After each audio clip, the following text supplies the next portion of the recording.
What is going on, guys? It is Wrestlelamia here, back with some more news. Join us now as we look at this week's edition of Raw, as well as the wildest news stories and rumors you need to know, including bad news for Roman Reigns, Brock Lesnar finished with WWE for 2023, Sami Zayn dealing with an injury, Sonya Deville to undergo surgery, is WWE bringing back Nia Jax, and much more. Be sure to subscribe and hit that notification bell for daily wrestling videos, and follow us on Facebook for exclusive lists. Also check out our new channel, Wrestlelamia Shorts. Now, as always, we won't recap the matches, but just look at the good, the bad, and the downright ugly. As always, we start off with the good as number 1, LA Knight.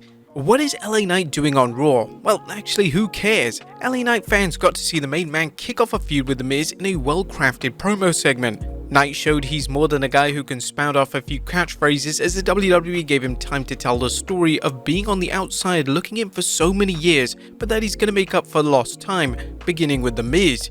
Knight had one slip up during his promo, but he quickly got back on track. The Miz is a good starting place for Knight, as they can talk trash while also having a very strong match. Number 2, The New Day Rock. Fans were in for a pleasant surprise as the New Day showed up to answer the Viking Raiders Open Challenge. There's plenty of history between these two teams dating back to their time on SmackDown, so this was a smart way to bring Xavier and Kofi back, as they had unfinished business with Eric and Ivar. Number 3, Chad Gable title shot.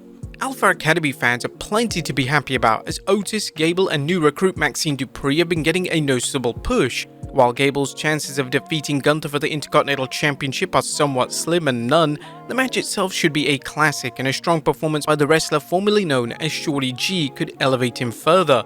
Number 4, Shinsuke turns heel. Shinsuke Nakamura has had enough, and he's looking out for number 1. This is a time-tested technique for heel turns, and we're happy to see the King of Strong style take a sinister turn. While Nakamura is an effective babyface, he's always seemed edgier as a heel, and a Nakamura vs Rollins feud, which seems to be the direction the WWE are taking him, should be brilliant.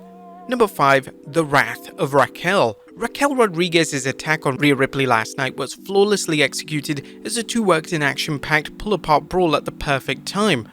Ripley has been laying out opponents left, right and center, but at some point the WWE had to present a strong opponent for her, and they have it with Raquel Rodriguez.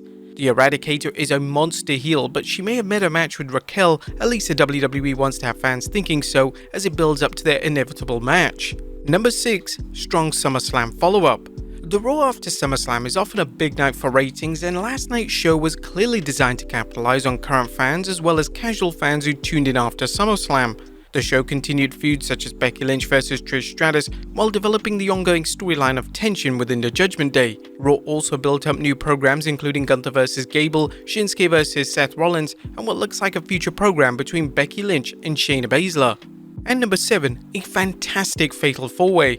Last night's Fatal 4-Way to determine the new contender for Gunther's IC Championship was the showcase match fans never tire of. Anytime the fans get to see Tommaso Ciampa, Chad Gable, Ricochet and Matt Riddle compete is always a big W. But that was a good. What about the bad? Is number 1, what brand split? Now, we're not going to spend too much time beating a dead horse, but having SmackDown superstar LA Knight's appearance on Raw was the latest example of how meaningless the brand split is. Still, we got LA Knight. Number 2, WWE has too many wrestlers. The WWE has too many wrestlers, something evident by Indy Hartwell and Candice LeRae's cameo appearance last night. Yes, both ladies are still employed by WWE, but it's plain to see that they have no plans for them, as they only showed up so they could get thrown around by Rhea Ripley during a brawl with Raquel Rodriguez. Sure, it's easy money, but is it the best use for the two, or any other WWE superstars who have fallen off the face of the earth? Now, there was nothing downright ugly. WWE gave fans a solid 3 hours of wrestling, following up on SummerSlam, but also looking forward as it built up several promising programs. The WWE's 2nd September Payback PLE will be here before you know it, and the promotion isn't waiting any time getting fans ready. But what do you guys think of the red brand last night? Let us know in the comments down below. Now let's move on to the news.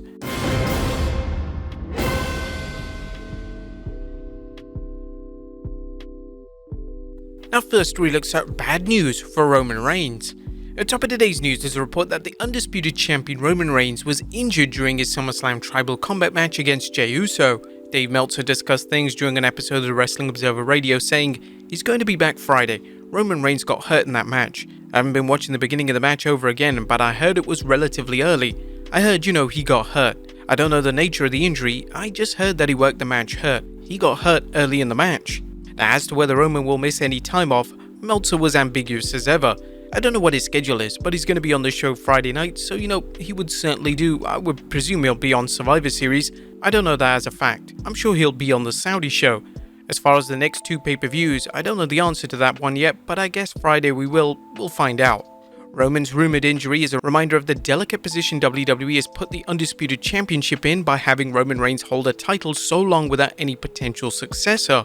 What would they do in the unfortunate event that Roman was sidelined for a significant amount of time? Would the new champion seem like a second-rate champion since they failed to defeat Reigns for the belt, and how would the WWE handle things when Reigns returns? This is of course speculation, as it's unknown what the nature of Roman's reported injury is or how long he'll be out. Nonetheless, it should be a reminder that WWE needs to have its contingency plan in place that Roman's reign may past its expiration date. Next up, Brock Lesnar finished with WWE for 2023. It looks like the WWE Universe won't be seeing Brock Lesnar for the rest of the year, at least according to a report from Dave Meltzer. Lesnar, who recently finished a brutal feud against Cody Rhodes at SummerSlam and put the American Nightmare over big by both counting the lights for him and acknowledging Rhodes after the match, is reportedly off WWE programming for the rest of the year. According to Meltzer's report, the current plans are for Lesnar to return at WrestleMania 40. However, as fans saw in 2022, Lesnar is always ready if the WWE needs to go to Plan B, as it did when a slew of injuries led to Lesnar returning to wrestle Roman Reigns at SummerSlam. Next up, Sami Zayn dealing with an injury. And wondering why Sami Zayn didn't compete during Raw? Well, it turns out Zayn is dealing with a bursa sac injury, which led to the WWE writing him out of the main event thanks to an attack by the Judgment Day. Dave Meltzer commented on Zayn's condition during Wrestling Observer Radio, saying, "That attack from McDonough was a cover for a bursa sac injury. It's so swollen, he had a golf ball size swell." Meltzer mused on what this could mean for the Undisputed Tag Team Championship, saying, "I wonder what they're going to do with the tag team titles. Kevin can work. The whole idea was that since they decided not to book him for SummerSlam, if they booked him for SummerSlam, he would have kept working and done SummerSlam. But when the decision was made not to pull a tag team match on SummerSlam, they decided to shoot an angle to get him off and get him a little bit of rest." Some critics have argued that the WWE Undisputed Tag Team Championship hasn't been the same since the Usos lost to Sami Zayn and Kevin Owens, with Zayn and KO's title defenses being largely forgettable. Next up, Sonya Deville to undergo surgery.